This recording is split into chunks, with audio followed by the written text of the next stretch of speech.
ਦੁਨੀਆ ਦੇ ਵਿੱਚ ਰੂਵੇ ਜ਼ਮੀਨ ਤੇ ਸਭ ਤੋਂ ਪਹਿਲਾਂ ਤੇਲ ਕਿੱਥੋਂ ਨਿਕਲਿਆ ਸੀ? ਹਿੱਸੇ ਦਾ ਪਤਾ ਜੇ? ਪੈਟਰੋਲ, ਮਿੱਟੀ ਦਾ ਤੇਲ, ਡੀਜ਼ਲ, ਹਾਈ ਸਪੀਡ, ਇਹ ਪੈਟਰੋਲ ਤੇਲ ਜ਼ਮੀਨ ਦੇ ਵਿੱਚੋਂ ਕਿਹੜੇ ਮੁਕਾਮ ਤੋਂ ਨਿਕਲਿਆ ਸੀ? ਪਤਾ ਜੇ ਨਹੀਂ ਪਤਾ ਤੇ ਵੀਡੀਓ ਸਾਰੀ ਵੇਖਿਓ, ਤੁਹਾਨੂੰ ਇਨਸ਼ਾਅੱਲਾ ਇਨਫੋਰਮੇਸ਼ਨ ਮਿਲੇਗੀ।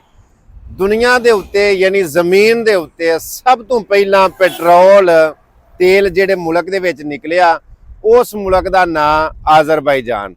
ਔਰ ਆਜ਼ਰਬਾਈਜਾਨ ਦਾ ਇਲਾਕਾ ਬਾਕੂ। ਮੈਂ ਇਸ ਟਾਈਮ ਬਾਕੂ ਦੇ ਵਿੱਚ ਖਲੋਤਾ। ਇਹ ਤੁਸੀਂ ਵੇਖਦੇ ਹੋ ਪਏ, ਉਹ ਮਸ਼ੀਨ ਚੱਲਦੀ ਪਈ, ਬਾਈ ਜ਼ੂਮ ਕਰਿਆ ਜੀ ਇਹਨੂੰ ਜ਼ਰਾ।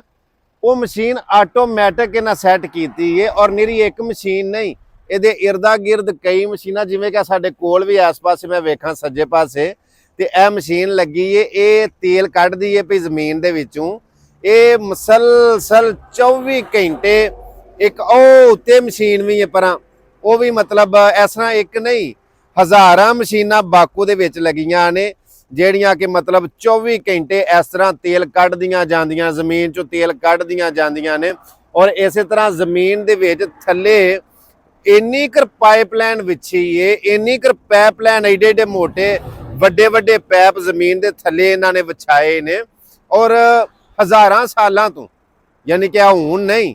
ਔਰ ਇਹਨਾਂ ਪੈਪ ਥੱਲੇ ਵਿਛਾਏ ਨੇ ਜ਼ਮੀਨ ਦੇ। ਇਹ ਜਿਹੜੀ ਮਸ਼ੀਨ ਚੱਲਦੀ ਹੈ ਪਈ, ਇਹ ਤੇਲ ਥੱਲਿਓਂ ਕੱਢਦੀ ਹੈ ਪਈ, ਔਰ ਉਹਨਾਂ ਪੈਪਾਂ ਦੇ ਵਿੱਚ ਆਟੋਮੈਟਿਕ ਉਹ ਤੇਲ ਜਿਹੜਾ ਵੇ ਜ਼ਮੀਨ ਦੇ ਵਿੱਚੋਂ ਨਿਕਲਦਾ, ਉਹ ਜਾਈ ਜਾਂਦਾ ਵੇ। ਫਿਰ ਅਗਾਂ ਵੱਡੇ ਵੱਡੇ ਉਹ ਜਿਵੇਂ ਇੱਕ ਹਾਊਸ ਟੈਪ ਹੁੰਦੇ ਨੇ, ਫਿਰ ਇਹ ਤੇਲ ਉੱਥੇ ਜਾ ਕੇ ਫਿਰ ਸਾਫ਼ ਹੁੰਦਾ।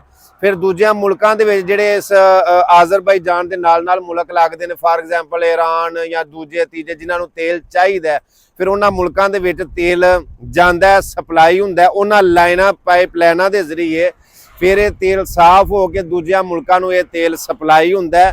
ਔਰ ਯਾਦ ਰੱਖਿਓ ਜੇ, ਇਹ ਮੁਲਕ ਜਿਹੜਾ ਆਜ਼ਰਬਾਈਜਾਨ ਹੈ, ਇਹ ਤੇਲ ਦਾ ਕਾਰੋਬਾਰ ਇੰਨਾ ਕਰ ਕਰਦਾ ਦੁਨੀਆ ਦੇ ਵਿੱਚ ਕਿ ਇਹ ਹਕੂਮਤ ਅਮੀਰ ਤਰੀਨ ਹਕੂਮਤ ਹੈ, ਯਾਨੀ ਕਿ ਆਜ਼ਰਬਾਈਜਾਨ ਦੀ ਹਕੂਮਤ ਅਮੀਰ ਹਕੂਮਤ ਹੈ। ਔਰ ਅੱਲਾਹ ਪਾਕ ਦੀ ਜ਼ਾਤ ਤੁਹਾਨੂੰ ਪਾਕਿਸਤਾਨ ਵਾਲਿਆਂ ਨੂੰ, ਵੇਖਣ ਵਾਲਿਆਂ ਨੂੰ, ਸਾਰਿਆਂ ਨੂੰ ਸਲਾਮਤ ਰੱਖੇ। ਮੈਂ ਦੁਆ ਕਰਨਾ ਸਾਡੇ ਮੁਲਕ ਦੇ ਵਿੱਚ ਵੀ ਜਿੰਨੇ ਕੁ ਸਾਰੇ ਖਜ਼ਾਨੇ ਨੇ ਜ਼ੀਰੇ ਜ਼ਮੀਨ ਛੁਪੇ ਨੇ, ਅੱਲਾਹ ਪਾਕ ਦੀ ਜ਼ਾਤ ਕਦੀ ਸਾਡੇ ਮੁਲਕ ਤੇ ਆਪਣਾ ਰਹਿਮ ਕਰਮ ਔਰ ਫਜ਼ਲ ਇੰਜ ਦਾ ਕਰੇ ਕਿ ਉਹਨਾਂ ਖਜ਼ਾਨਿਆਂ ਦੀ ਬਦੌਲਤ ਹੀ, ਯਾਨੀ ਕਿ ਜੋ ਕੁਝ ਹੈ ਵੇ ਸਾਡੇ ਕੋਲ, ਬਾਹਰੋਂ ਸਾਨੂੰ ਮੰਗਣਾ ਹੀ ਨਹੀਂ ਪੈਂਦਾ, ਅਸੀਂ ਉਹ ਕੱਢੀਏ, ਉਹਨਾਂ ਦਾ ਸਹੀ ਇਸਤੇਮਾਲ ਹੋਵੇ ਤੇ ਸਾਡੇ ਮੁਲਕ ਦੇ ਵਿੱਚ ਖੁਸ਼ਹਾਲੀ ਆ ਜਾਵੇ, ਸਾਡੇ ਕਰਜ਼ੇ ਲੈ ਜਾਣ।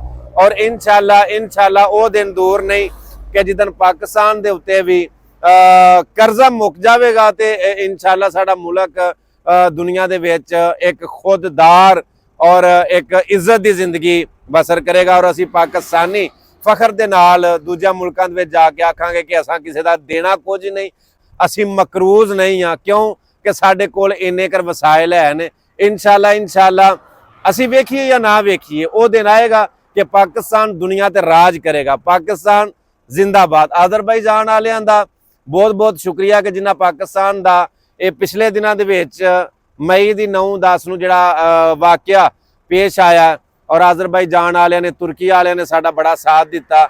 ਅੱਲਾਹ ਪਾਕ ਦੀ ਜ਼ਾਤ ਸਾਡੇ ਮੁਲਕ ਤੇ ਕਰੋੜਾਂ ਰਹਿਮਤਾਂ ਦਾ ਨਜ਼ੂਲ ਫਰਮਾਵੇ। ਦੁਆਵਾਂ 'ਚ ਯਾਦ ਰੱਖਿਓ ਜੇ। ਬਾਕੂ ਆਜ਼ਰਬਾਈਜਾਨ ਤੋਂ ਫਿਲਹਾਲ ਮੈਨੂੰ ਇਜਾਜ਼ਤ ਦਿਓ, ਮਿਲਨੇ ਆ ਇੱਕ ਨਵੀਂ ਵੀਡੀਓ ਦੇ ਨਾਲ। ਅੱਲਾਹ ਸੋਹਣੇ ਦੇ ਵਾਲੇ। अस्सलाम वालेकुम रहमतुल्लाहि व बरकातहू।